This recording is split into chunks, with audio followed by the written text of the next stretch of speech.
Bonsoir, bonsoir, peuple de Dieu. Je suis ravie de vous retrouver ce soir. Encore une fois de plus, je vous bénis chez vous.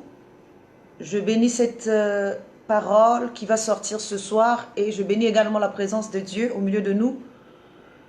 Et je vous invite à la prière pour que nous puissions soumettre ce moment entre les mains de Dieu.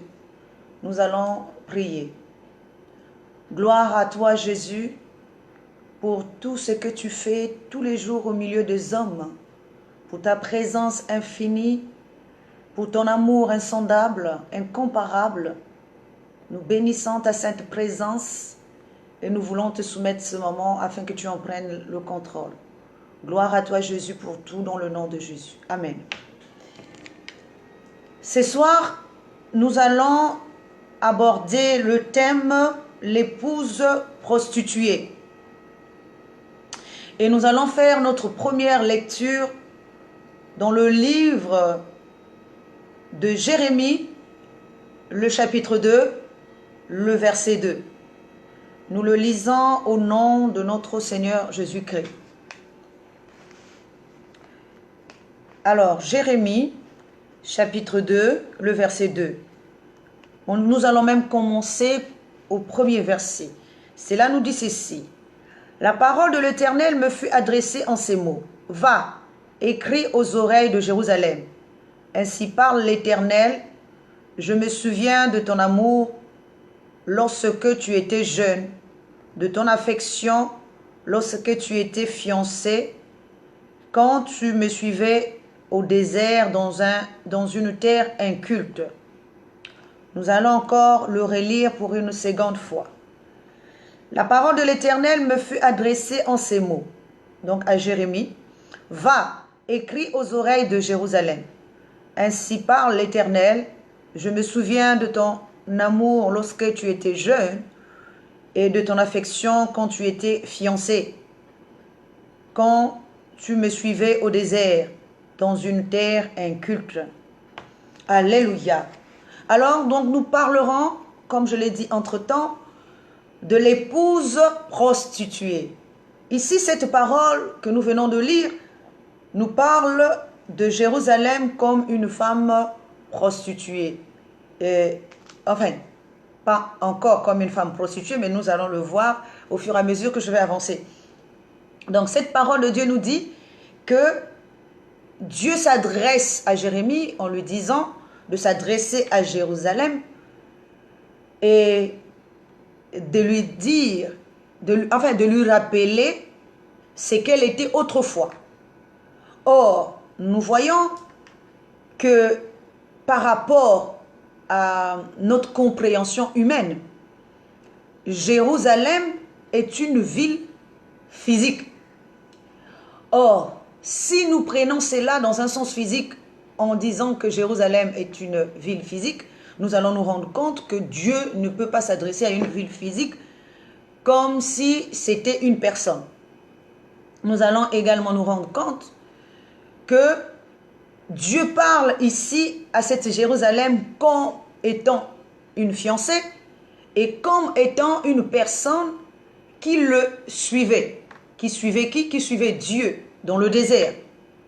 Or, nous voyons ici que il ne s'agit pas d'une Jérusalem physique, mais il s'agit d'une Jérusalem spirituelle qui est représentée par la conscience de l'homme, qui est représentée par l'esprit en nous. Et c'est de cette entité ou encore de cet esprit que nous allons parler ce soir.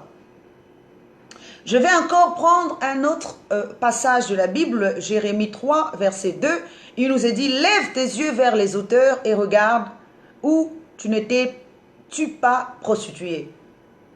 Tu te tenais sur les chemins comme l'Arabe dans le désert et tu as souillé le pays par tes prostitutions. Là encore, nous allons revenir à nous dire qu'on est en train de parler toujours de Jérusalem comme une femme prostituée qui se prostitue, qui se tient sur les hauteurs et Et on lui demande de se tenir sur les hauteurs et de regarder comment elle s'est prostituée. Et nous savons dans un sens physique qu'une ville ne se prostitue pas. Une ville ne peut pas se prostituer. Donc il s'agit de notre esprit qui s'est prostitué. Et nous allons comprendre comment cette entité ou encore notre esprit est arrivé à se prostituer. Comment cette épouse, c'est une épouse divine. C'est une épouse divine qui est censée être l'épouse de Dieu. Épousons Dieu. C'est-à-dire, quand je parle d'épouser Dieu, c'est-à-dire la compréhension suprême, la compréhension divine, la compréhension céleste.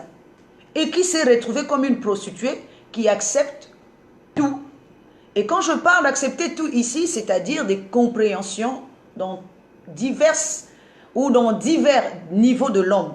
Donc cette même épouse, autrefois l'épouse de Dieu, autrefois l'épouse divine, va se retrouver à accepter toutes les compréhensions de l'homme dans sa diversité. Et c'est ça qu'on appelle la prostitution. L'esprit de l'homme au départ est paré et préparé pour ne recevoir ou encore ne comprendre que l'enseignement céleste. En se détournant de cet enseignement céleste, cet esprit ou encore l'épouse divine va devenir une prostituée. Parce que elle ne sera pas fidèle à l'enseignement d'origine initiale, l'enseignement qui la maintenait esprit, mais elle va devenir chair, elle va devenir homme, elle va devenir nature terrestre. Elle va porter l'image terrestre. Alléluia. Donc, nous allons comprendre pourquoi je dis que cette Jérusalem n'est pas une Jérusalem physique, mais plutôt une Jérusalem spirituelle. Nous allons lire dans le livre de Galates 4, le verset 24 à 26. Cela nous dit ceci. Galates 4, verset 24 à 26. Cela nous dit ceci. Car ces choses sont allégoriques, c'est-à-dire des illustrations. Bon, pour comprendre déjà, je vais remonter un peu au verset 21. Il nous est dit, dites-moi, vous qui voulez être sous la loi, n'entendez-vous point la loi? Car il est écrit qu'Abraham eut deux fils, un de la femme esclave et un de la femme libre. Mais celui de l'esclave naquit selon la chair et celui de la femme libre naquit en vertu de la promesse. Ces choses sont allégoriques car ces deux femmes sont deux alliances. L'une du mont Sinaï enfantant pour la servitude, c'est Agar. Car Agar, c'est le mont Sinaï en Arabie.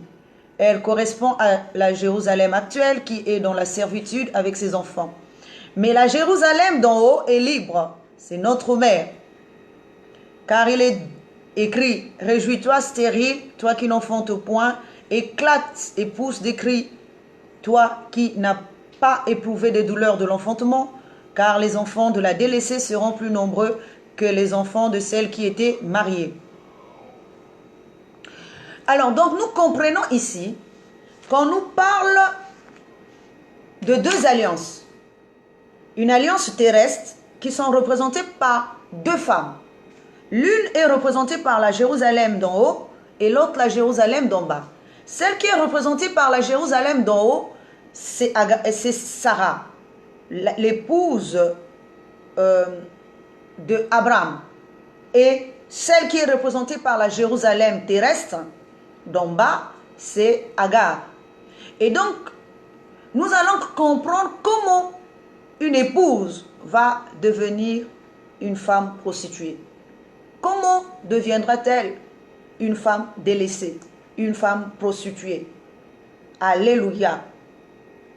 Alors, donc nous comprenons que la Jérusalem dont Dieu est en train de réprimander ici n'est pas une ville physique, n'est pas une ville physique, je l'ai dit, mais plutôt une conscience ou notre esprit, l'esprit de l'homme qui est représenté par cette Jérusalem, incarné par Sarah et Agar. Je vais encore, toujours pour appuyer mes dires, lire dans Ésaïe 1, le verset 21, il nous est dit, « Quoi donc? La cité fidèle est devenue une prostituée.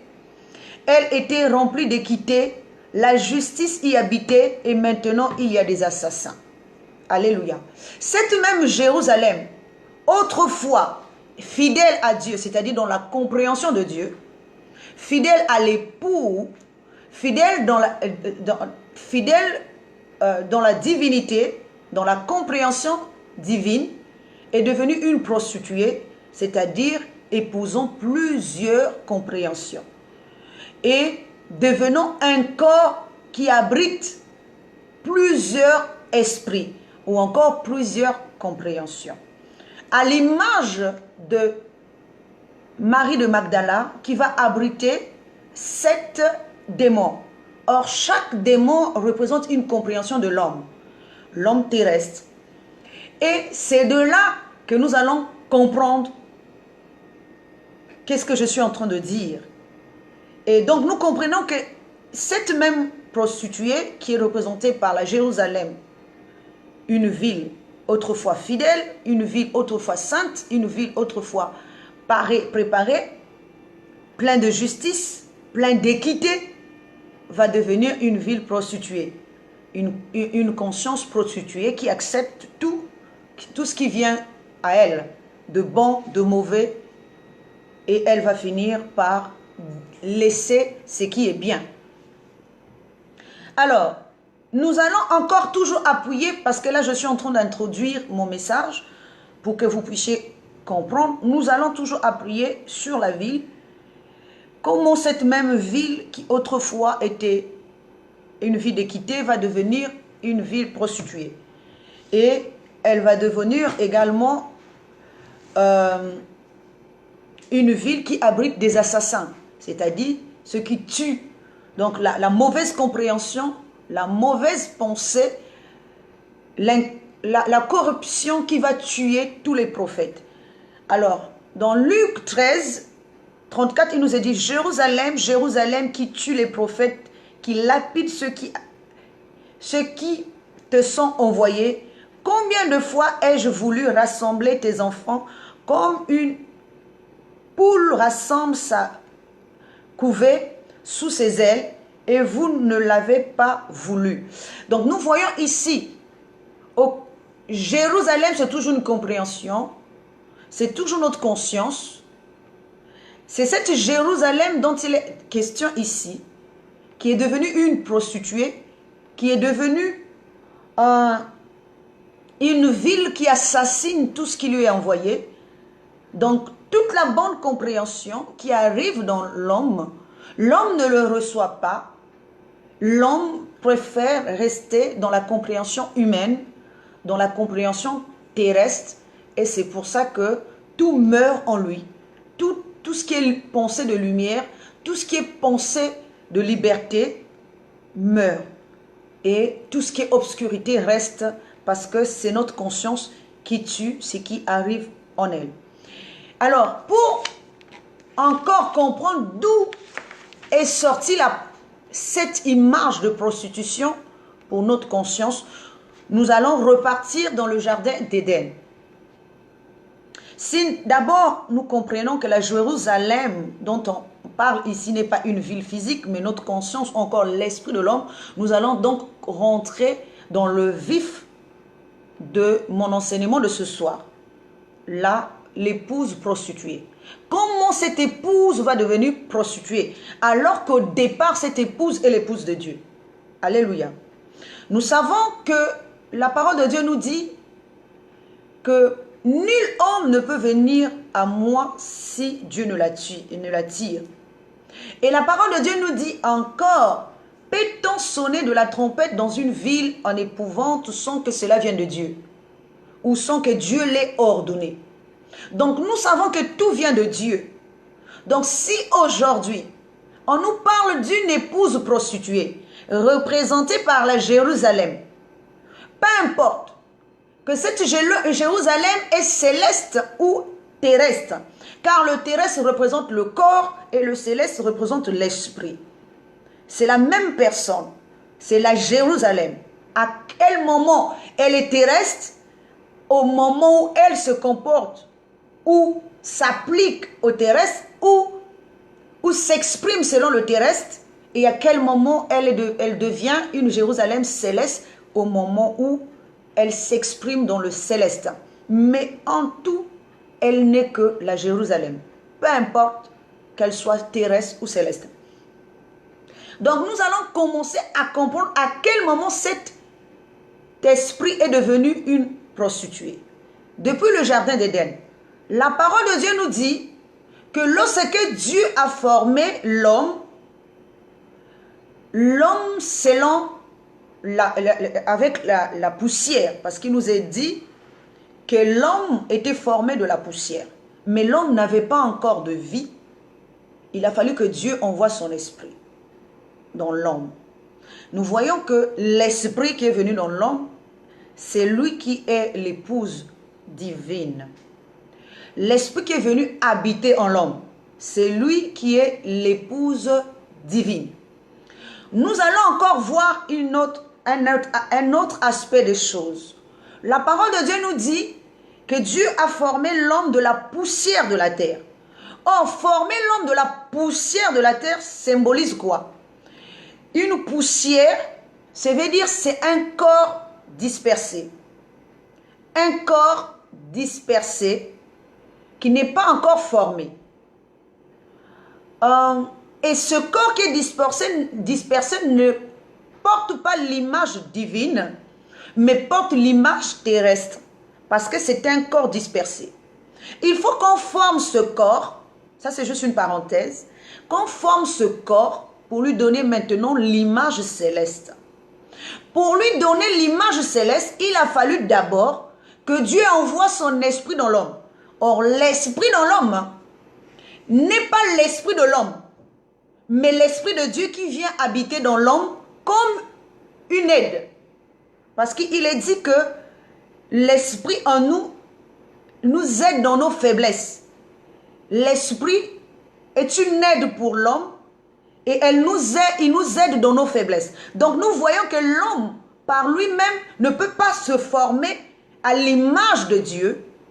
Il faut que l'esprit de Dieu, qui est son épouse, vienne à l'homme pour pouvoir aider l'homme à se former selon l'image et la ressemblance de Dieu, afin qu'il puisse quitter l'homme terrestre et devenir l'homme spirituel, l'épouse parfaite. C'est pour ça qu'une fois que l'épouse viendra d'abord dans l'homme, et une fois qu'elle aura formé le corps et qu'elle aura investi ce corps, elle deviendra une épouse à part entière. C'est-à-dire une lumière qui va avoir un corps et qui sortira de l'obscurité représentée par Adam et qui deviendra une épouse libre à part entière, une entité à part entière, indépendante à l'image de Ève, tirée de la côte d'Adam. Au départ, l'esprit est venu dans l'homme, l'esprit habitait dans l'homme, et l'esprit là, pendant tout son séjour dans l'homme, cet esprit est en esclavage, est dominé par l'homme, jusqu'au jour où elle sera tirée de l'homme et elle deviendra un esprit à part entière, un être à part entière, ayant reçu un corps. C'est le corps de l'épouse dont il est question ici. Alléluia. Avant que cette épouse ne devienne une épouse libre à part entière, elle va d'abord être une épouse dominée, une épouse dans la servitude, une épouse asservie dans l'homme. Parce qu'elle ne deviendra pas une épouse, un être à part entière dans l'homme, mais à l'extérieur de l'homme qu'elle deviendra un être à part entière. Et c'est à partir de là que nous allons comprendre que celui qui pousse l'épouse, je sais que ça va choquer beaucoup de gens, mais il faut dire les choses telles qu'elles sont pour étayer notre esprit. Celui qui pousse l'épouse à se prostituer, c'est l'époux lui-même. Alléluia. L'époux ici pousse l'épouse à se prostituer. Comment cette épouse va se prostituer et à qui il va se prostituer? Cette épouse qui est l'épouse divine et autrefois dans la divinité, épousant la compréhension divine, va aller vers l'homme. En allant vers l'homme, elle n'est pas venue d'elle-même, c'est parce que Dieu les lui a demandé, ou encore Dieu l'a donné. Comme lorsqu'il est dit dans la parole de Dieu, Dieu a tant aimé le monde qu'il a donné son Fils unique afin que quiconque croise en lui ne périsse point. Donc nous voyons que c'est Dieu qui donne son Fils à l'homme. Or, le Fils ici est un corps. Mais le corps là est le corps de l'épouse, le corps de la manifestation. Car nous savons tous que le corps de Jésus, c'est le corps de l'épouse, qui est formé de plusieurs membres. Le Fils ici est la manifestation de l'épouse. Lorsque l'épouse va prendre forme, lorsque l'épouse va concevoir un corps, c'est cette épouse qui enfantera un fils, c'est-à-dire un corps. Et c'est ce corps-là qui est le corps de l'épouse. C'est Dieu qui va aimer le monde et c'est Dieu qui donnera son Fils unique afin que quiconque croit en lui ne périsse point. Donc nous voyons que l'épouse ne se prostitue pas toute seule, mais l'épouse est prostituée par l'époux. C'est-à-dire poussée. Lorsque l'esprit quitte les cieux, vient à l'homme. Lorsqu'il vient à l'homme, c'est pour épouser l'homme. Mais cet esprit n'est pas venu à l'homme tout seul. Il est venu parce qu'il a reçu l'ordre de Dieu. À l'image de Sarah, lorsque Sarah et Abraham arrivent en Égypte, la parole de Dieu nous dit que Abraham va dire à son épouse, « Dis de moi que je suis ton frère. » Et si seulement à ce moment-là, que Sarah va épouser Pharaon, en disant de Sarah qu'elle était sa sœur, bien que cela soit vrai, mais elle était aussi son épouse, c'est à ce moment-là qu'elle va pousser Sarah à épouser un autre homme. Nous voyons que Sarah va se retrouver mariée à deux hommes. L'un selon le corps et l'autre selon l'esprit. Abraham représente la divinité en nous. Sarah représente la conscience de l'homme, donc la Jérusalem céleste telle que je l'ai dit auparavant. Et le corps représenté par Pharaon. Donc dans la maison de Pharaon, il y avait non seulement Pharaon comme époux de Abraham et plutôt de Sarah, mais il y avait aussi Abraham, époux de Sarah. Ce qui veut dire, ici dans le corps de l'homme, nous avons notre conscience qui épouse la divinité et qui épouse en même temps le corps. C'est comme une pièce à double sens, à double face. Un coup, la face A voit du côté céleste et la face B voit du côté terrestre. C'est la même épouse. C'est Abraham qui dit à son épouse de dire de lui qu'il est son frère. Et c'est pour ça qu'Abraham vantait, qui a été vanté de la beauté de Sarah. Et quand je parle de beauté ici, je ne parle pas de la beauté physique, mais je parle de la connaissance, je parle de la connaissance divine qu'elle incarne, cette Jérusalem céleste. Et voilà comment l'homme va s'intéresser à elle. L'homme ici, nous allons toujours le prendre. Alléluia. Donc nous voyons comment Pharaon va s'intéresser à Sarah. Sarah sera une épouse à double face. Comme on dit avec la face B et la face A. Épousons le céleste et épousons le terrestre. C'est notre conscience qui aujourd'hui épouse le céleste et qui épouse le terrestre. Un coup on comprend les choses selon le céleste. Un coup on comprend les choses selon le terrestre. Cela, sur un plan spirituel, est appelé la prostitution. Alléluia. Cette même femme, incarnée par Sarah, est également incarnée par Jérusalem, ou encore Israël. Israël arrive en Égypte. Israël arrive en Égypte et dominé par Pharaon pendant 400 ans. La parole de Dieu nous dit qu'Israël est la première épouse de Dieu et les extrémités de la terre sont la seconde épouse de Dieu. Et la parole de Dieu nous dit qu'Israël a été infidèle. C'est pour ça que Dieu est allé chercher une seconde épouse dans les extrémités, donc dans les nations. Or, Israël, c'est toujours la Jérusalem. Et Israël arrive en Égypte. Mais ce n'est pas Israël qui est venu tout seul en Égypte. C'est Dieu qui fait la promesse à Abraham en disant à Abraham, tes enfants seront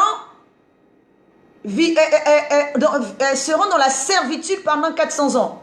Donc tout est venu de Dieu. C'est Dieu qui envoie Israël dans la servitude en Égypte pendant 400 ans. Celle qui l'envoie en Égypte, Israël ici représente l'épouse. C'est pour ça que lorsque Dieu va encore envoyer Moïse sortir Israël de l'Égypte, il va dire à Moïse, ça c'est dans le Exode chapitre 4, verset 22, si je ne me trompe pas, il est dit, va dire à Pharaon de laisser partir mon fils, mon premier-né. Donc nous voyons ici, quand on parle du premier-né, on parle d'un corps suprême. C'est l'aîné, c'est la suprématie, le corps spirituel. On ne parle pas d'un corps physique. Le corps physique est une chose, le corps spirituel aussi est une chose. Encore le corps terrestre est une chose et le corps spirituel est une autre chose. Donc quand on parle de ce qui est suprême, ce qui est premier-né, lorsqu'on parle de droit de naissance, c'est ce qui est suprême, pas ce qui est éphémère, mais ce qui est permanent. Alors, Dieu va encore envoyer Moïse chercher son fils, son premier-né, qui n'est représenté que par son épouse. Je l'ai dit tantôt, le corps de l'épouse, c'est le fils. C'est le corps suprême, le corps divin. Et c'est celui-là qui a été envoyé en Égypte. Alors Dieu va encore venir chercher cette même épouse dans le pays d'Égypte en passant par Moïse. Alléluia. C'est pour ça qu'il est dit à Moïse, vois, je te fais Dieu devant Pharaon. Parce que Dieu va venir chercher l'épouse du milieu du monde qui est représentée par Pharaon. Alors que c'est Dieu lui-même qui a donné cette même épouse à l'homme. Alors, c'est lui qui donne. C'est lui qui pousse cette femme ou encore son épouse à se prostituer, à épouser Pharaon. Comment Israël épouse Pharaon? En travaillant pour Pharaon, en établissant ou encore en construisant des pyramides, il est en train de donner vie à Pharaon. Si Israël donne vie à Pharaon, donc Pharaon continue à demeurer parce qu'on lui offre des corps. C'est Israël qui enfante ces corps-là, qui sont représentés par Pharaon et par les pyramides. Des pyramides, je ne parle pas de pyramides physiques. Je suis en train de parler des corps qui font vivre le côté terrestre. Aujourd'hui, le côté terrestre ne peut pas enfanter des corps ou des corps spirituels tant que l'esprit ne lui vienne pas en aide. Parce que tout se passe en esprit. C'est pour ça qu'il est dit, en réalité dans l'homme, c'est l'esprit, c'est le souffle de Dieu qui donne l'intelligence. Donc nous voyons que c'est l'esprit qui donne l'intelligence. Le corps ne peut pas enfanter quoi que ce soit sans qu'il ne soit en contact avec l'esprit. C'est l'esprit qui donne l'intelligence. Puisse l'esprit accepte ce que le corps lui offre et c'est lui qui va construire des pyramides, c'est-à-dire des temples, car nous savons que le corps de l'homme est le temple de Dieu. Donc si aujourd'hui nous ne sommes pas temple de Dieu, c'est que nous sommes temple de l'homme.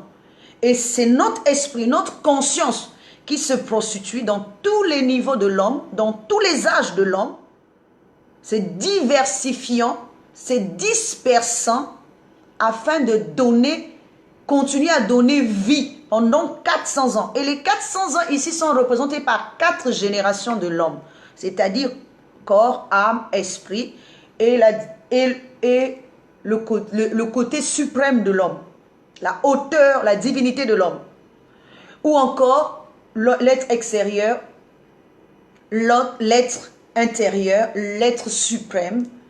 C'est comme on dit, par vie, lieu saint, lieu très saint, et le côté suprême de l'homme terrestre. Alors, or, nous voyons que pour donner vie, il faut que l'être terrestre soit en contact avec l'épouse divine. L'épouse divine, c'est notre conscience. Car Dieu n'épouse pas l'homme terrestre. Regardez ce qui était dit dans Ésaïe 54, 5 à 6. Il nous est dit, car ton Créateur est ton époux, l'Éternel des armées est son nom, et ton Rédempteur est le Saint d'Israël. Il se nomme Dieu de toute la terre. Donc nous voyons ici que l'épouse, que nous soyons hommes ou que nous soyons femmes, nous sommes épouses de Dieu. C'est notre conscience qui épouse Dieu. Ce n'est pas un homme physique, hein, ou seulement une femme physique qui épouse Dieu. Mais c'est nous, que ce soit l'homme, que ce soit la femme, c'est notre conscience qui épouse Dieu. Et il est dit dans cette parole, car ton Créateur est ton époux.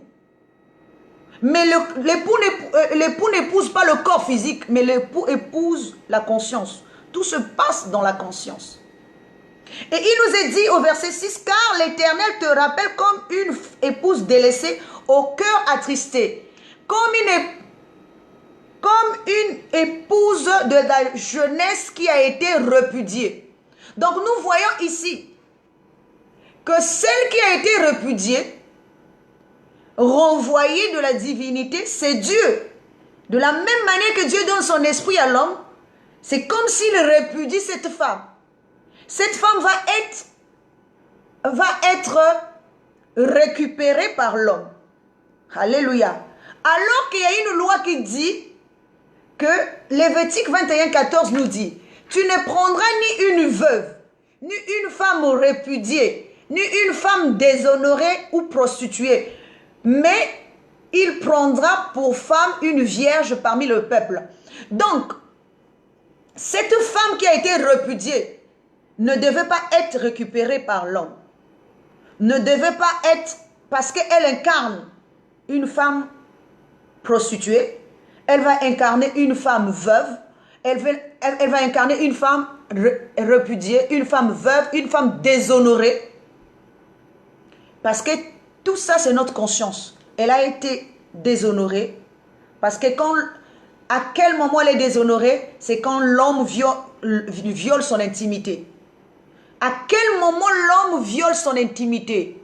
Lorsque le serpent dans l'Éden va lui proposer le fruit interdit.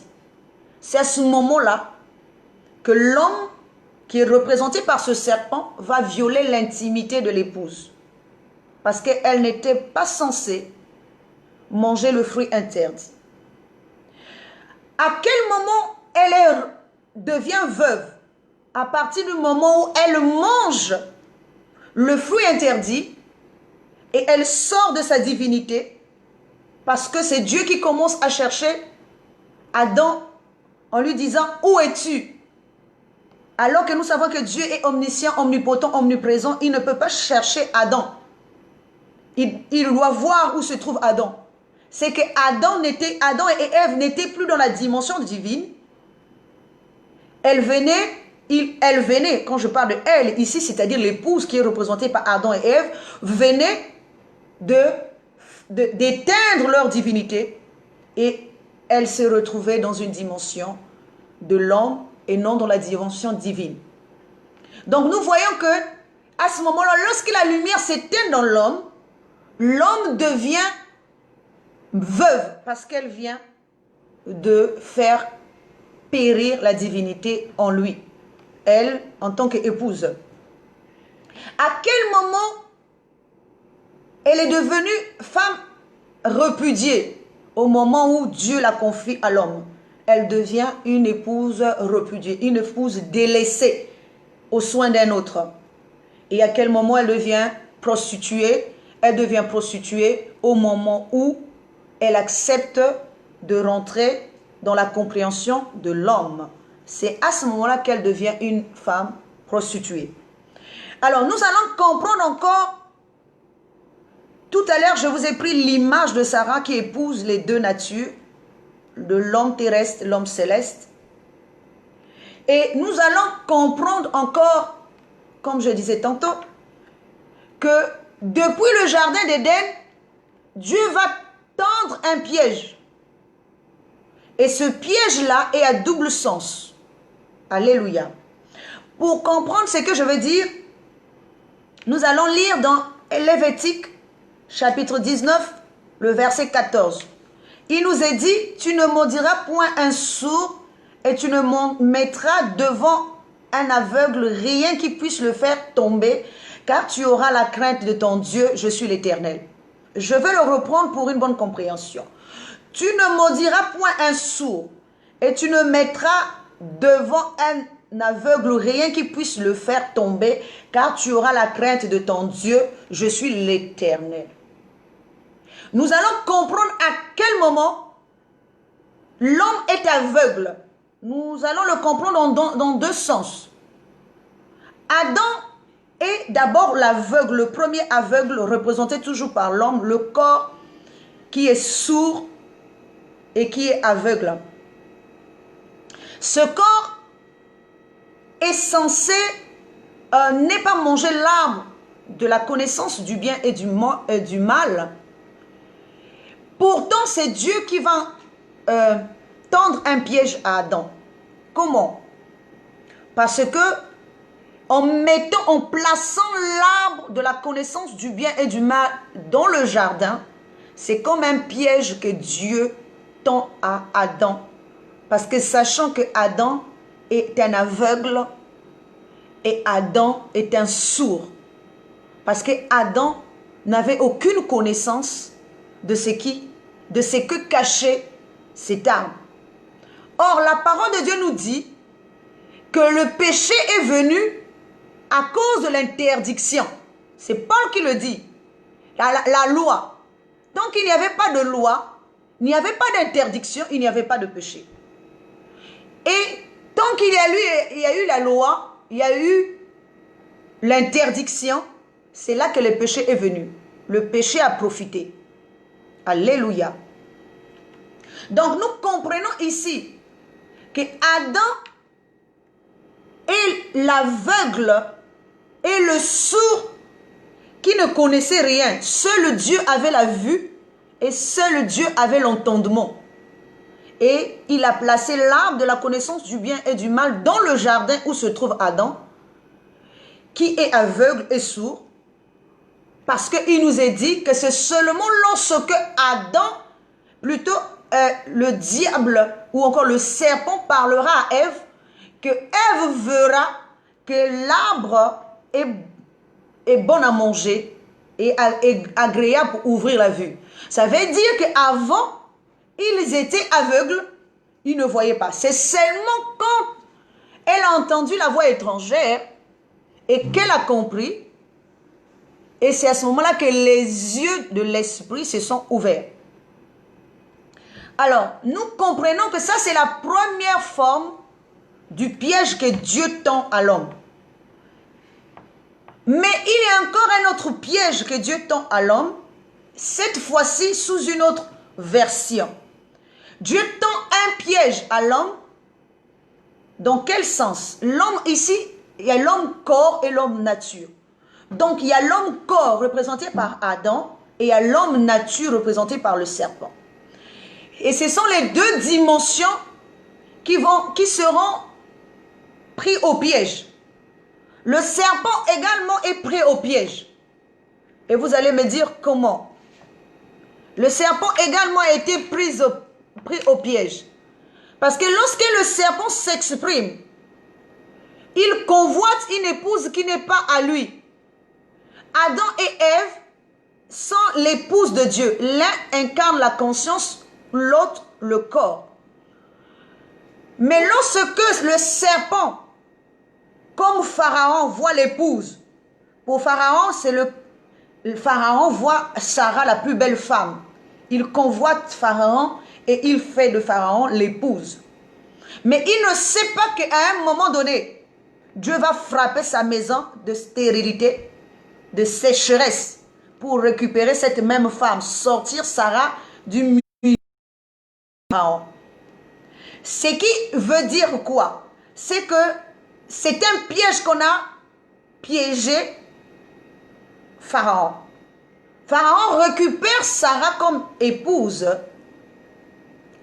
mais à la fin, Dieu va venir récupérer Sarah en frappant la maison de Pharaon et en restituant Sarah à Abraham, c'est-à-dire à la divinité. Il va sortir Sarah, la conscience, encore l'épouse, du lieu où elle est installée, là où elle avait épousé le terrestre pour partir. C'est comme Israël, on frappera Pharaon des prodiges et des miracles pour pouvoir sortir Israël de l'Égypte afin de l'emmener vers la terre promise. Donc encore ramener Israël d'où il était sorti. Donc nous voyons que Sarah, de la même manière qu'elle a été récupérée dans le monde, c'est de cette même manière qu'on nous parle aujourd'hui que Dieu viendra récupérer l'épouse du milieu du monde. Alors que c'est lui-même qui a donné l'épouse au monde. Ce qui veut dire quoi? Le monde ici est incarné par le serpent.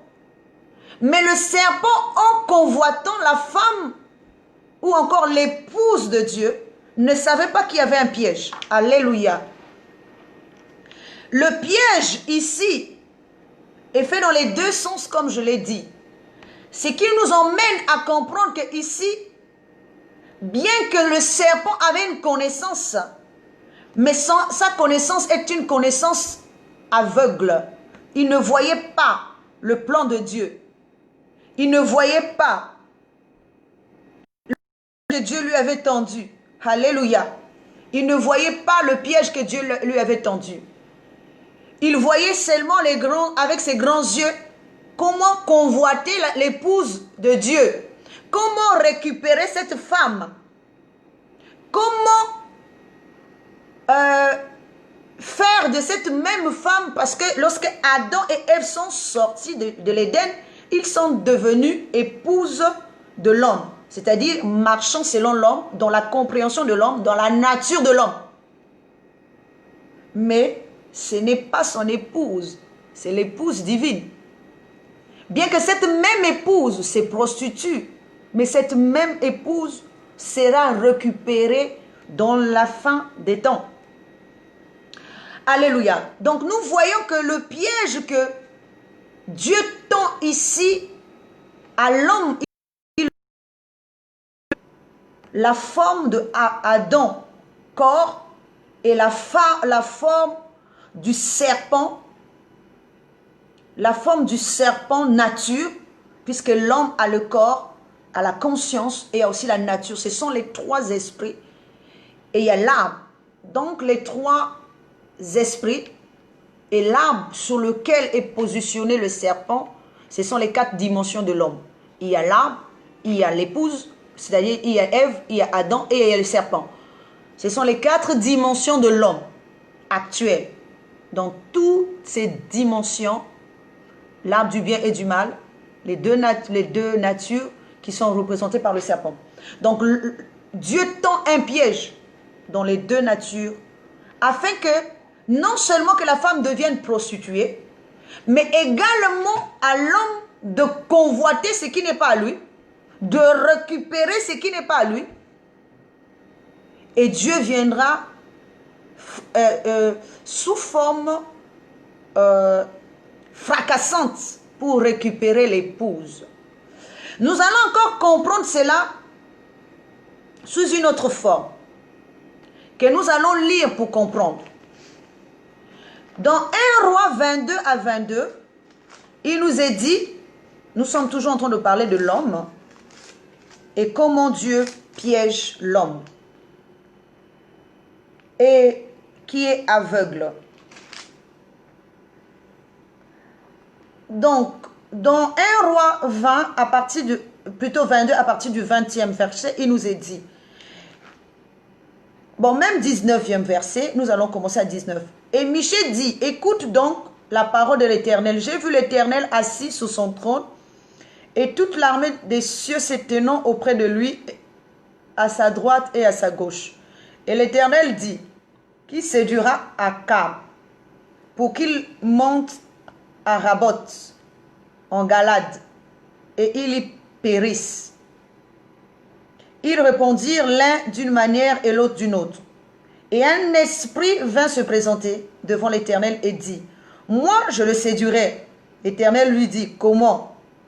Je sortirai, répondit-il, et je serai un esprit de mensonge dans la bouche de tous ses prophètes. L'Éternel dit, tu le séduiras et tu en viendras à bout, sors et fais ainsi. Alléluia. Nous voyons dans ce passage qu'il y a quelque chose qui ne va pas. Dieu met des temps, des circonstances, connaissant tout, voyant tout.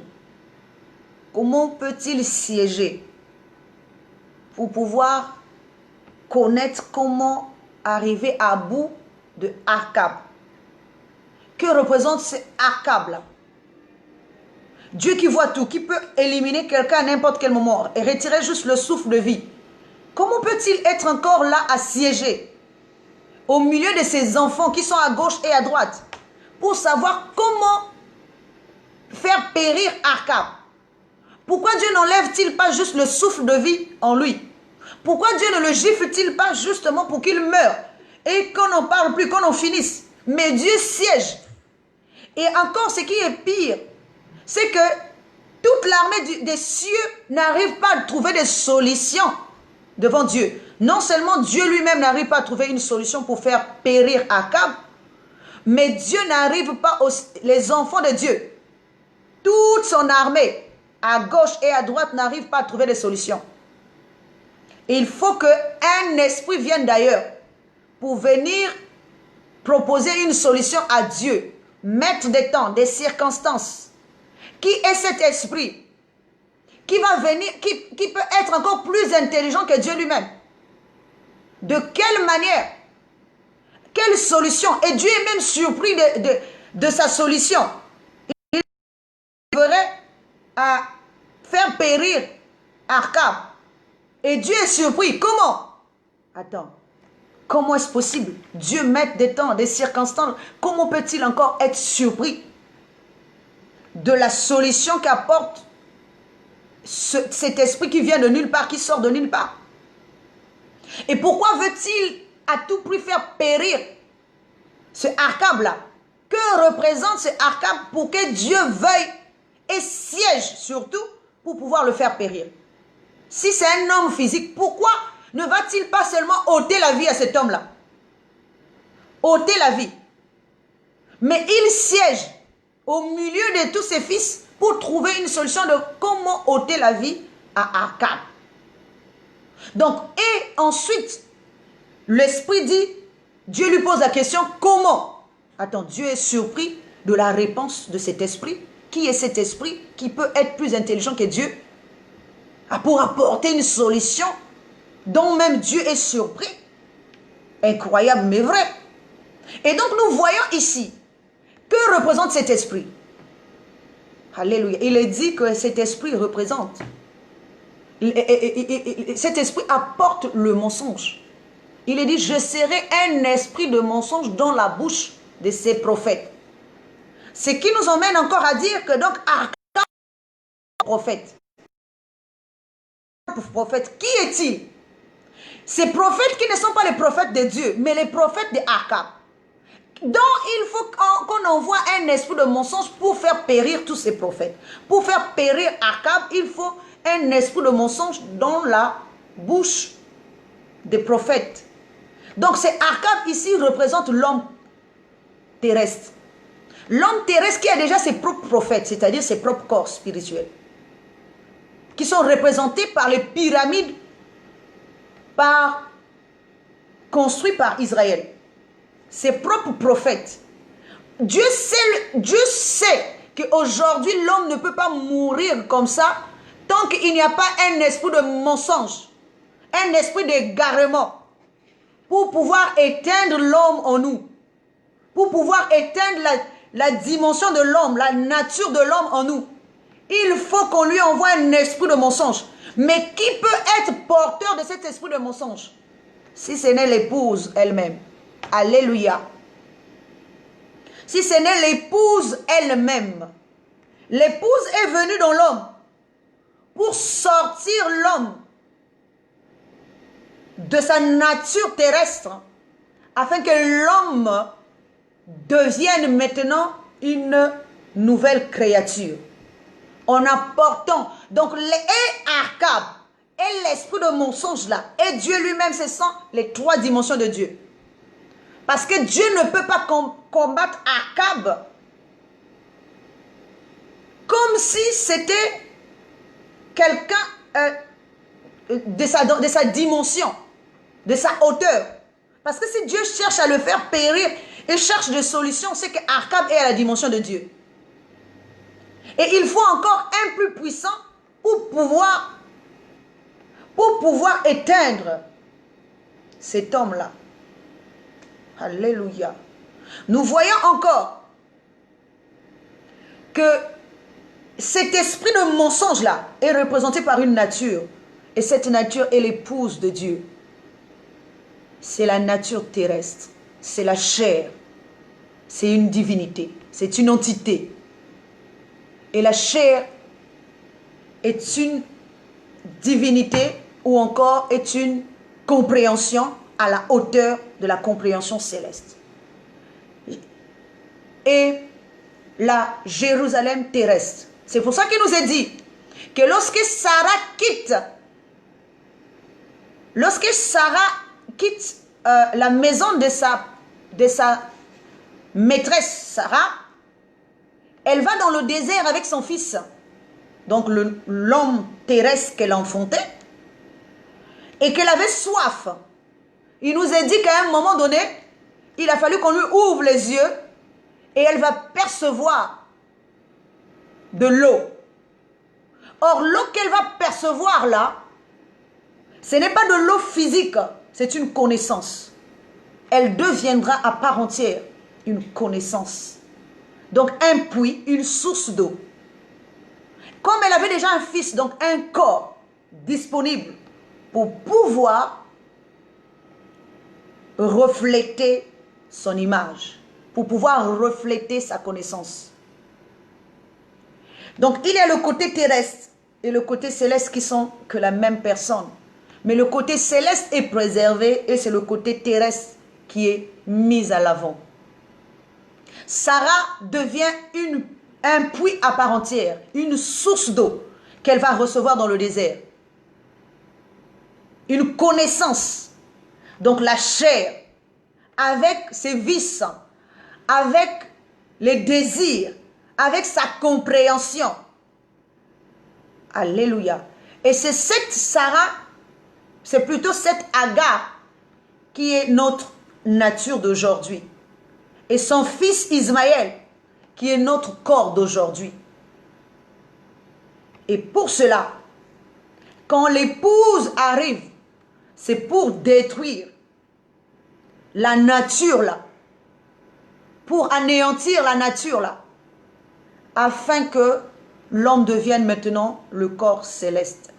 Donc nous voyons ici que c'est Dieu qui envoie l'esprit de mensonge dans la bouche des prophètes d'Achab afin de faire périr. Pourquoi? Dans quel but de faire périr? Dans quel but de faire périr l'homme? Regardez ce que 1 Corinthiens 5 nous dit. 1 Corinthiens 5 nous dit. 5 nous dit. qu'un tel homme soit livré à Satan pour la destruction de la chair, afin que l'esprit soit sauvé au jour du Seigneur. Donc, c'est l'esprit qu'on vient chercher, l'esprit qui est l'épouse de Dieu. Comme lorsqu'on dit que la poussière retournera à la terre qu'il a donnée et l'esprit à Dieu qu'il a donné. Donc, la poussière retourne à la terre et l'esprit à Dieu. Même si l'esprit peut séjourner dans l'homme, mais fin, l'esprit retournera à Dieu. Ce qui veut dire quoi dans la compréhension divine?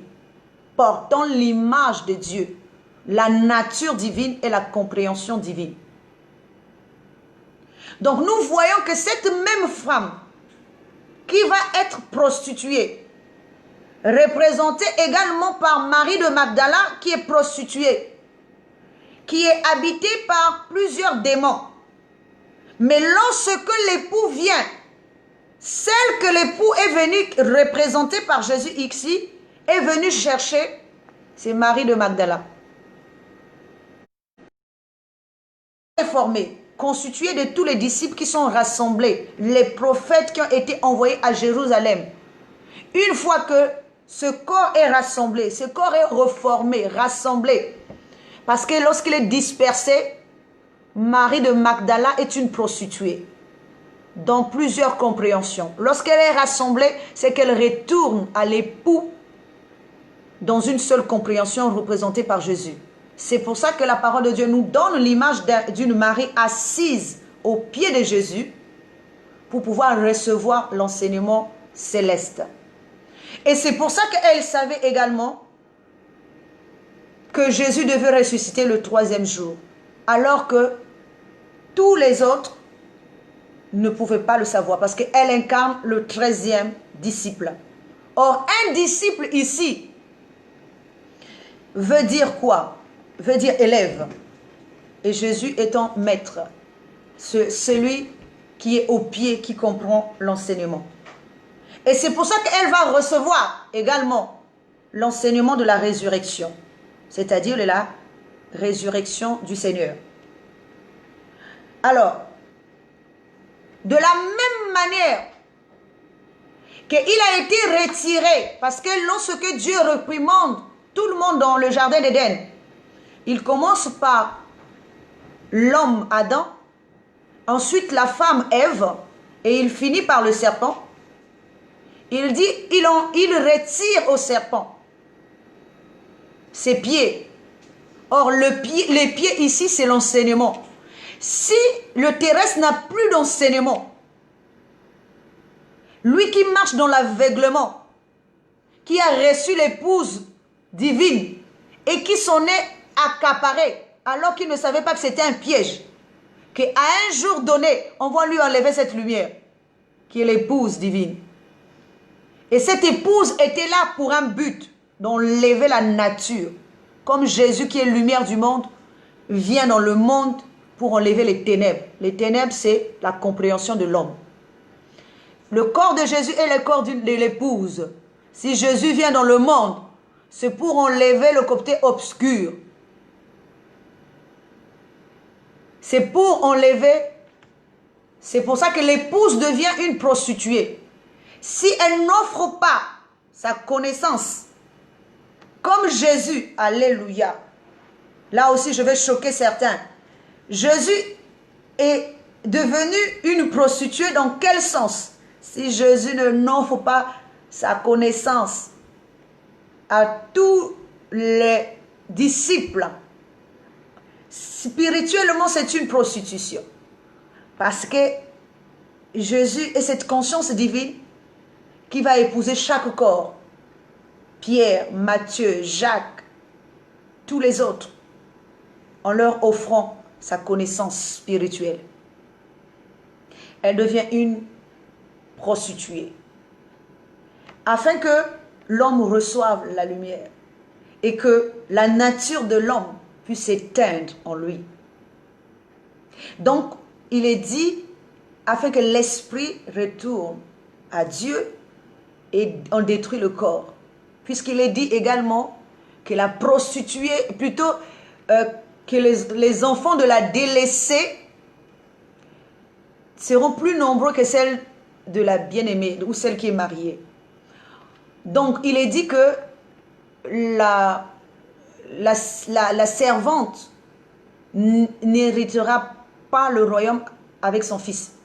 Donc, nous voyons que la servante ici, c'est ce côté désir, c'est ce côté charnel, c'est ce côté chair, cette nature charnelle qui doit s'éteindre. Et ce côté qui s'exprime aujourd'hui dans l'homme doit s'éteindre. Donc l'épouse devient une prostituée dans le but de se répandre. C'est pour ça que Ézéchiel 16, que vous pourrez lire à la maison, nous parle toujours d'une Jérusalem qui s'est prostituée. Et cette Jérusalem, il est dit dans ce passage que cette Jérusalem, c'est elle qui offre des biens qu'elle prend à l'époux et elle offre. Dieu dit à cette Jérusalem que tu es différente de toutes les prostituées. Car les autres prostituées prennent de l'argent de leur amant. Mais toi, tu prends ce qui est à moi et tu donnes à tes amants. Et Dieu promet de mettre cette Jérusalem à nu. Ce qui veut dire dévoiler tout ce qui est caché. S'il n'y a pas la prostitution de cette femme, il n'y a pas aussi de changement dans le monde. Cette femme est prostituée dans le but de répandre la connaissance.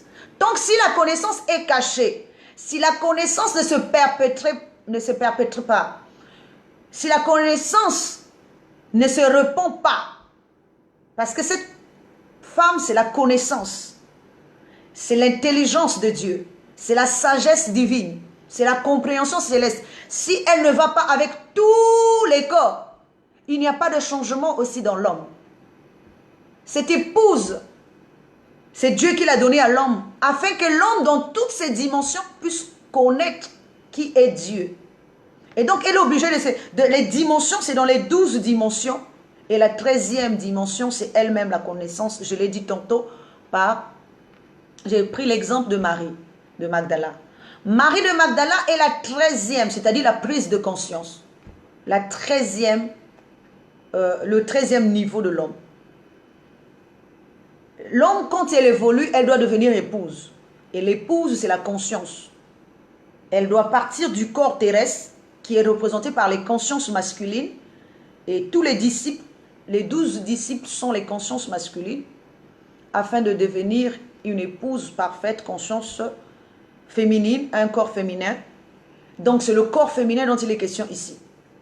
Et c'est pour ça que Marie de Magdala recevra, encore une fois de plus, le ministère de la résurrection qu'il a été confié. Lorsque Jésus ressuscite, Jésus lui donne ce ministère en lui disant « Va annoncer à mes frères que je suis ressuscité ».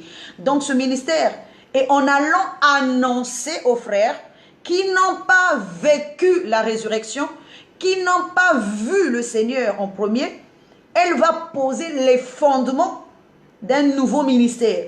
Le nouveau ministère, c'est le ministère de la résurrection. Nous comprenons ici que c'est la prise de conscience. Lorsque nous avons une prise de conscience, c'est le Seigneur qui se lève en nous. C'est le soleil qui se lève en nous. C'est la lumière qui se lève en nous. S'il y a résurrection de la lumière, de la compréhension, c'est une prise de conscience que Marie a. Lorsqu'elle rencontre Jésus, ressuscité, c'est une prise de conscience que l'homme a évolué, l'homme a compris qui il est. Il est d'abord en premier lieu épouse de Dieu, et c'est là qu'elle va annoncer. En allant annoncer, c'est Jésus qui lui donne l'autorisation d'annoncer sa résurrection. En allant annoncer, elle doit apporter la bonne nouvelle. Or, apporter cette bonne nouvelle, spirituellement parlant, cela devient aussi une prostitution, puisqu'elle doit le transmettre à chaque corps qui va recevoir, comme un récipient qui reçoit la connaissance, qui reçoit le Christ ressuscité, qui reçoit la compréhension, cette compréhension divine. Alléluia. Donc nous voyons également que Adam, dans le jardin d'Éden, était un aveugle. C'est pour ça qu'aujourd'hui, la parole de Dieu nous dit que nous sommes en train de chercher Dieu en tâtonnant. Si nous cherchons Dieu en tâtonnant, c'est que c'est Dieu qui a piégé l'homme, lui-même. Puisqu'il a dit qu'il a mis la loi comme une pédagogue pour conduire l'homme à la foi. S'il a mis l'homme sur le chemin de l'homme, la loi, mais la loi est une verge. La loi, et il est dit que l'homme est rentré et cherche Dieu en tâtonnant. Si l'homme cherche Dieu en tâtonnant, c'est que l'homme est dans l'aveuglement. Non seulement sa nature est aveugle, parce que la nature prend l'épouse d'autrui, croyant que cette épouse est à lui, ne sachant pas que cette épouse reviendra à qui de droit. Mais encore, le côté corps également est aussi aveugle. C'est pour ça les deux, dans les deux dimensions, ne vont pas se rendre compte que celui qui les a apporté l'intelligence, c'est la lumière qui est représentée par Ève. Parce que lorsque Adam va voir Ève, il va dire, voici celle qui est os de mes os et chair de ma chair. C'est pourquoi il dit enfin, c'est qu'il avait déjà vu autre chose. Il avait vu les dimensions de lui-même. Et la 13e dimension, c'était cette épouse. C'est pour ça qu'il dit enfin. Voici celle qui est os de mes os, chair de ma chair. Donc il y a eu les 12 niveaux de l'homme et la 13e, c'est celle qui est l'os de mes os. Donc les os ici, c'est la divinité et la chair ici, c'est une nature. L'os de mes os et chair de ma chair. Donc nous voyons bien, il dit chair de ma chair, un corps approprié pour abriter l'Esprit de Dieu. Un corps de lumière pour un esprit de lumière ou bien pour la compréhension divine. S'il n'y a pas de corps de lumière, il n'y a pas non plus la propagation de la lumière, de la compréhension céleste.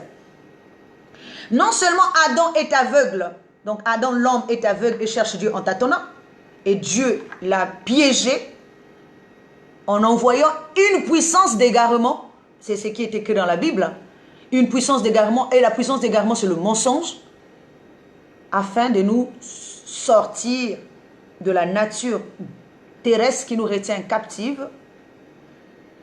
Mais ensuite, je disais que le serpent aussi, qui est représenté par cette nature, lui également est piégé, parce que lorsqu'il prend la forme d'autrui, c'est dans quel but?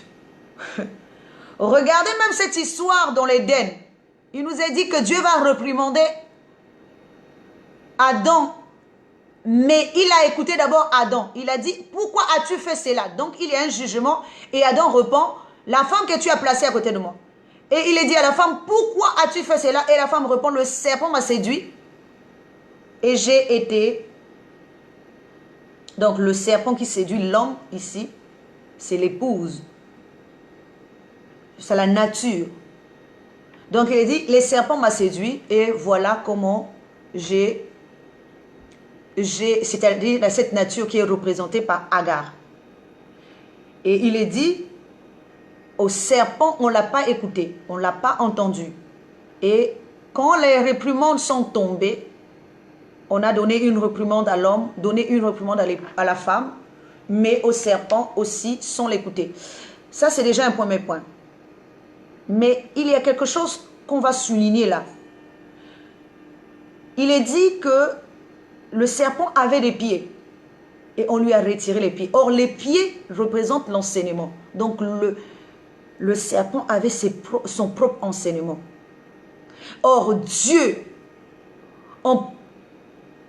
attendez, je vais vous expliquer ça pour que vous puissiez comprendre. Le but de cette mascarade était d'enlever du piège que Dieu a tendu au serpent, c'était d'enlever les pieds. Donc, la connaissance de l'homme, la connaissance du serpent, la connaissance terrestre, la nature terrestre. Parce qu'il nous est dit que Dieu lui a retiré ses pieds. Il a dit qu'à partir d'aujourd'hui, tu vas ramper. Et la postérité de la femme t'écrasera la tête. Oui. Autrefois, il avait de la hauteur. Parce qu'il était un Dieu, un divin. S'il a des pieds, c'est qu'il a de la hauteur. Il a une connaissance qui l'élève à un niveau supérieur. Comme Zachée qui est monté sur le sycomore. Il a la hauteur. C'est l'image de l'homme qui est monté, qui a la connaissance. Mais au fond, c'est un nain qui n'a pas de hauteur. Mais comme il est dans l'homme, corps, c'est-à-dire Adam, il prend de la hauteur. Comme le serpent sur l'arbre, il prend de la hauteur. Mais si on lui enlève ce corps-là, il n'a plus de hauteur. On lui enlève sa connaissance. On lui enlève sa compréhension. Donc en réalité, alléluia, en réalité, si on comprend bien, le serpent qui séduit Ève et Adam, en réalité c'était un piège pour le serpent.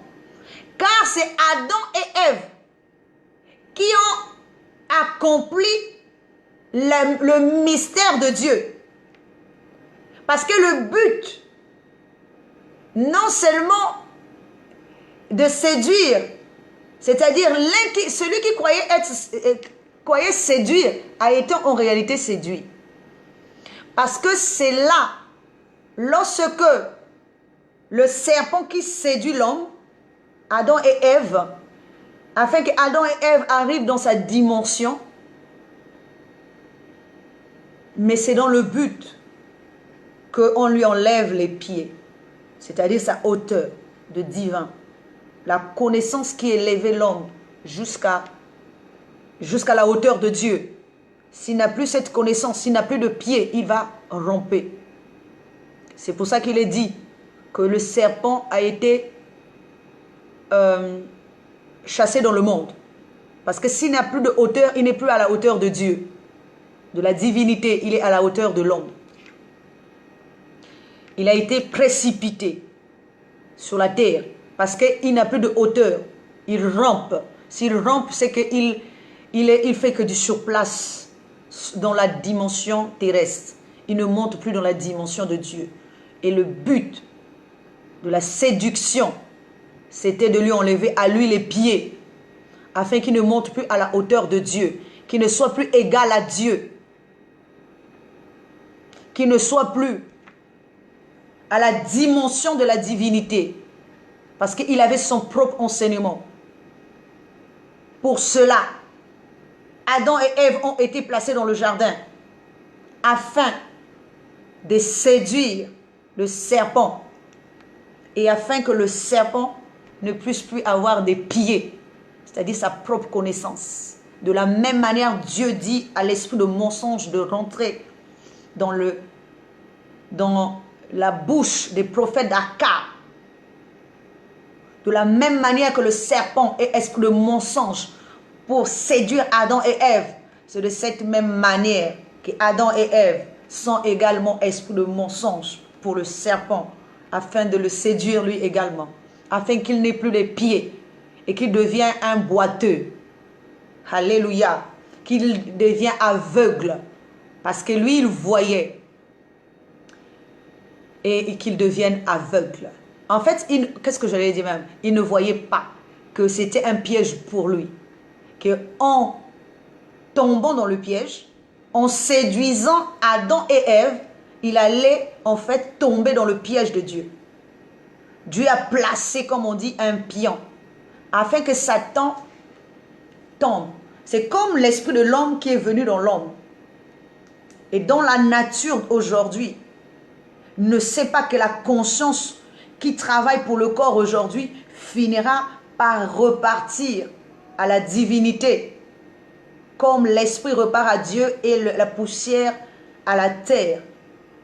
La poussière c'est le Fils, la terre c'est la mère, la terre c'est la nature, et l'esprit l'épouse qui est venu en réalité séduire la terre, qui au départ portait, la poussière portait l'image de Dieu, et qui va finir par porter plutôt l'image de la terre, de la nature terrestre, mais qui va finir par porter l'image céleste. Donc nous voyons que si le serpent n'a plus les pieds, c'est qu'il est aveugle. Il est non seulement aveugle, mais il est boiteux. Et c'est pour ça que Jésus, qui est, je l'ai dit tantôt ici, est représentée par cette épouse qui apporte la séduction et qui doit redresser l'homme en lui redonnant ses pieds. Mais pas les pieds dans le sens terrestre, mais les pieds dans le sens spirituel. Parce que c'est lorsque Jésus arrive, Jésus commence à donner la vue, à donner l'entendement. Le sourd voit, et plutôt l'aveugle voit, le sourd entend, le muet parle. Et le boiteux est redressé. C'est ça l'essence de l'homme divin. Si l'homme divin n'a plus ses sens, il ne peut pas voir, il ne peut pas entendre, il est courbé, ou encore il est boiteux. C'est l'essence spirituelle qu'il faut réveiller. Jésus donnera ses sens divins à l'homme afin que l'homme remarche. Plus dans la dimension de l'homme terrestre, mais dans la dimension de l'homme céleste. Donc Jésus, lorsqu'il vient dans le monde, en tant qu'épouse, il vient pour séduire l'homme. Alléluia. C'est elle qui vient séduire l'homme, pour emmener l'homme à devenir un temple saint, un temple paré et préparé, le corps de l'épouse. Jésus apporte un enseignement de lumière. Mais cet enseignement est là pour séduire l'homme. Cet enseignement est là pour détruire d'abord la nature de l'homme. Parce que si c'est une maison qui est construite, on doit d'abord détruire la maison qui est là, laisser les fondements et construire une nouvelle maison sur les fondements. On détruit d'abord. C'est comme la lettre. Si Jésus vient apporter l'enseignement de lumière, c'est qu'il faut qu'il commence par détruire d'abord la lettre. Il est dit que les pharisiens et les scribes sont assis dans la chair de Moïse, donc dans la compréhension terrestre, dans Moïse, dans la lettre. Jésus vient pour détruire d'abord la première compréhension. Et il pose la seconde compréhension. La compréhension de lumière qui accorde la vie, qui donne la liberté. Mais il vient pour séduire l'homme. Alléluia. C'est l'épouse de Dieu. Il a dit, Dieu a tant aimé le monde qu'il a donné son Fils unique afin que quiconque croise en lui ne périsse point. Dieu a tant aimé le monde. Le corps du Fils est le temple de Dieu. Le corps du Fils est le corps de l'épouse. Il est dit que le corps de Jésus est formé de plusieurs membres et c'est l'épouse. Mais l'épouse est venue pour séduire l'homme, qui est en réalité un corps aussi. Mais le corps spirituel doit épouser le corps terrestre afin de le faire devenir corps éternel. Alors, donc nous voyons que lorsque Jésus passe, il redresse sur son passage le boiteux, le mort. Il redresse, il relève le mort, il relève le paralytique. Le paralytique, c'est toujours ce homme-là qui est par terre, cette nature qui est par terre. Il redresse l'homme. Il est là pour séduire l'homme. L'homme qui est aveugle, l'homme qui est boiteux, l'homme qui est paralysé. Parce que cet homme-là, représenté par le serpent, représenté par Adam, c'est la même personne, représenté par une conscience, Ève, c'est la même personne. Je vous dis sincèrement, de la même manière que le serpent rompt, c'est de cette manière même que le paralytique, lui-même, il était en train de romper. Il ne pouvait pas se lever parce qu'il rompt pendant 400 ans et pendant 38 ans. C'est-à-dire 4 générations pratiquement. À la 4e génération, puisqu'il est dit 38 ans, donc 3 générations et demie. Nous rentrons à la 4e génération. 4e génération de l'homme terrestre. 4e niveau. Et cet homme-là va être relevé. Donc la femme prostituée ici, n'est pas la prostituée dans le sens physique, mais c'est une prostituée dans le sens spirituel qui accomplit également un mystère ou encore un ministère. Le ministère de se répandre. Faites de toutes les nations mes disciples, en les baptisant au nom du Père, du Fils, du Saint-Esprit. Donc en faisant de toutes les nations, chaque corps qui épouse la connaissance là devient un corps, un membre de ce corps-là. Chaque corps qui épouse cette connaissance devient une prostituée qui se repent. Et spirituellement, elle est une prostituée, une épouse prostituée. Jusqu'à ce que ce corps soit formé et que ce corps reparte à la divinité. Parce que, dans quel but? Dans le but de donner à l'épouse un corps. L'épouse n'avait pas de corps. Et c'est pour ça que l'épouse a été envoyée sur la terre, c'est-à-dire dans la nature terrestre, afin qu'elle-même puisse donner forme, puisse donner, façonner un corps selon l'image et la ressemblance de Dieu. Donc, enfanter un corps pour elle, un corps éternel. Donc, notre devoir aujourd'hui, en tant qu'épouse, notre conscience qui aujourd'hui a épousé le corps, c'est dans le devoir et ou dans le but d'aller chercher le meilleur de l'homme afin de le faire naître dans la dimension de l'esprit, dans la divinité en nous, et afin que le meilleur de l'homme vive éternellement. L'épouse ne se prostitue pas pour rien. Elle se prostitue dans le but d'acquérir un corps. Et ce corps est appelé un fils. Et ce corps est appelé le Christ, le corps éternel. Et ce corps éternel se trouve, c'est une substance qui se trouve dans l'homme terrestre. Et c'est ça, c'est cette substance qui avait fait une chute auparavant.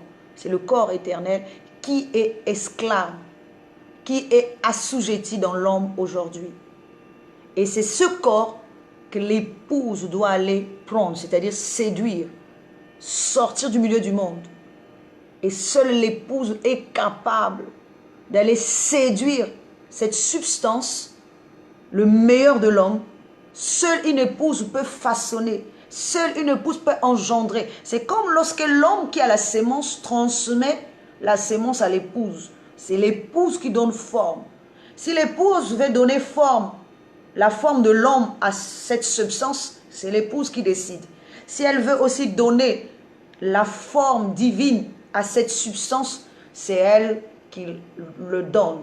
Ce qui veut dire que au départ, la substance, c'est pour ça qu'au départ, même cette épouse est stérile, parce qu'elle n'arrive pas à engendrer dans le céleste.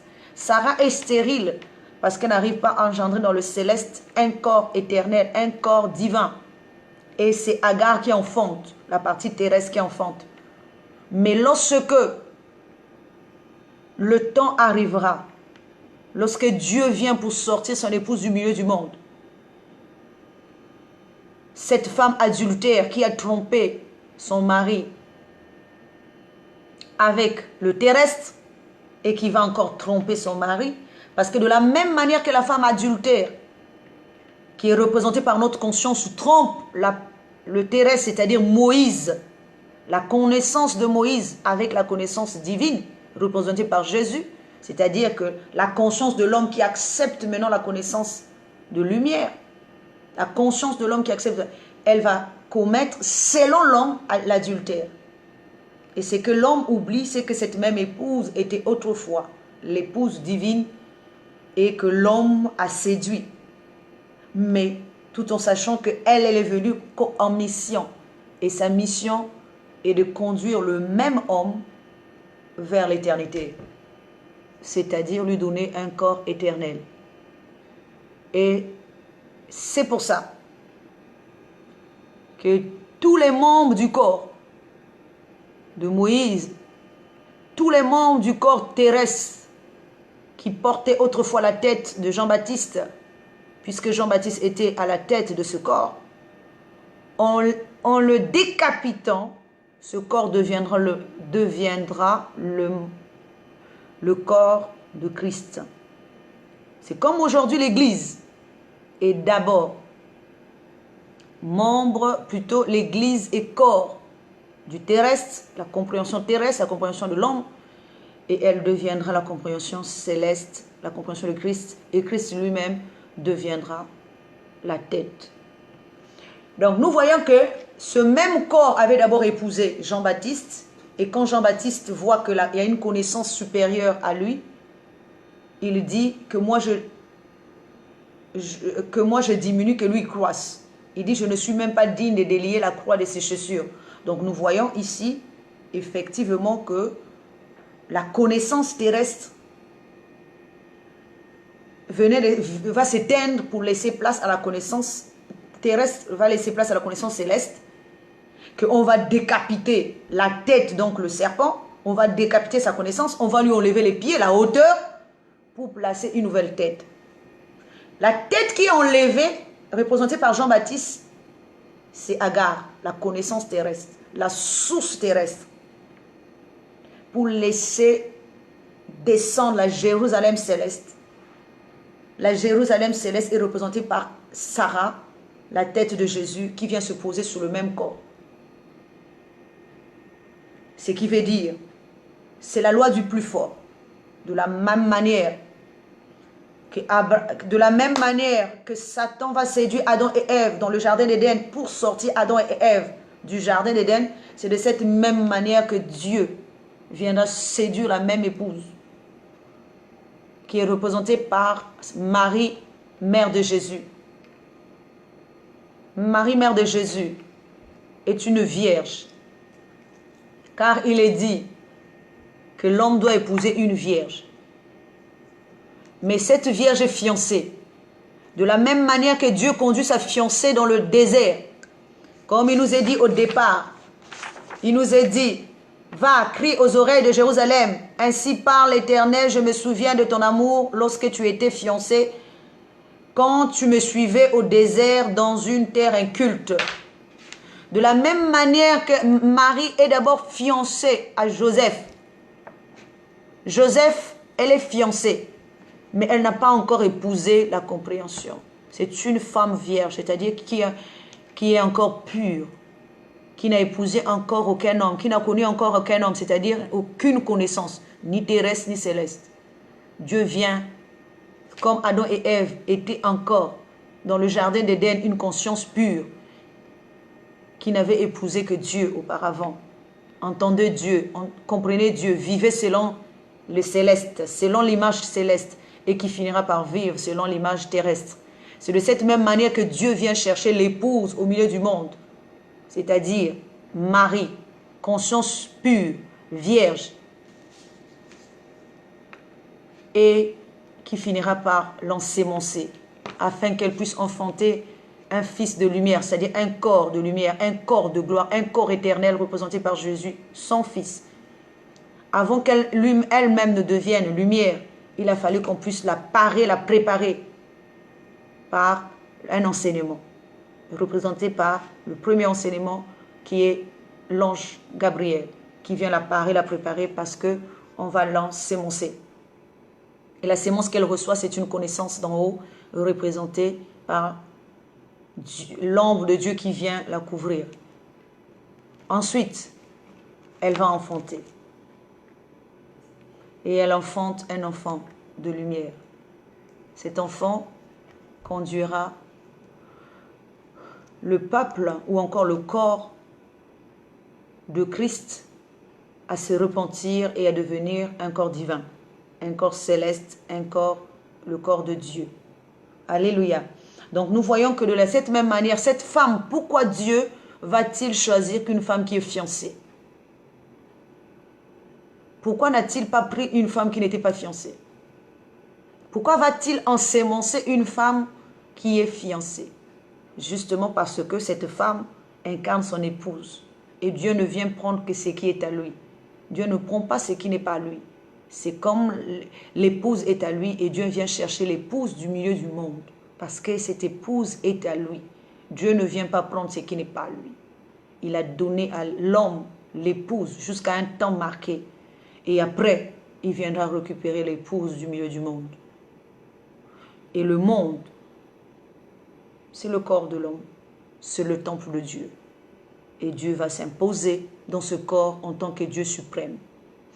Et on ôtera donc l'intelligence de l'homme, on ôtera sa hauteur, on ôtera sa suprématie, on ôtera sa grandeur d'aujourd'hui, afin que le divin vive en nous pour l'éternité. Voilà un peu ce que je voulais vous dire pour ce soir concernant l'épouse prostituée.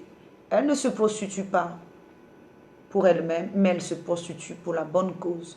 Et je ne parle pas d'une prostitution physique, mais je parle d'une prostitution spirituelle qui consiste à se répandre, une connaissance qui doit se répandre dans les corps qui deviennent les corps de lumière, ces corps qui deviennent les corps de lumière, porteurs de la connaissance, porteurs de la divinité.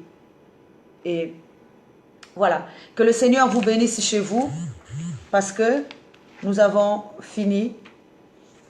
Alléluia. Nous allons prier pour clore ce moment. Nous te bénissons, Seigneur notre Dieu, pour ce moment que tu nous as laissé passer dans ta présence. Nous bénissons ceux qui nous ont suivis et ceux qui vont nous suivre après. Seigneur, répands ton esprit au-dedans de tes enfants. Aide-les à comprendre, ouvre leur esprit afin qu'ils comprennent les Écritures et qu'ils avancent, croissent spirituellement pour ta gloire, rien que pour ta gloire. Car l'épouse vient pour séduire l'homme, l'humanité, afin de prendre ce corps et d'emmener ce corps à l'éternité. Gloire et honneur à toi, parce que ce corps devient le corps de l'épouse. Je te bénis, je t'élève, je te glorifie. C'est pour ça que ce corps doit être converti de corps masculin au corps féminin. Gloire à toi, Jésus. Car le corps de l'épouse n'est pas un corps masculin, mais un corps féminin. C'est pour ça que je te bénis pour toutes ces choses que tu nous as dévoilées ce soir. Au nom de Jésus, j'ai ainsi demandé. Amen. Soyez bénis chez vous. Au revoir.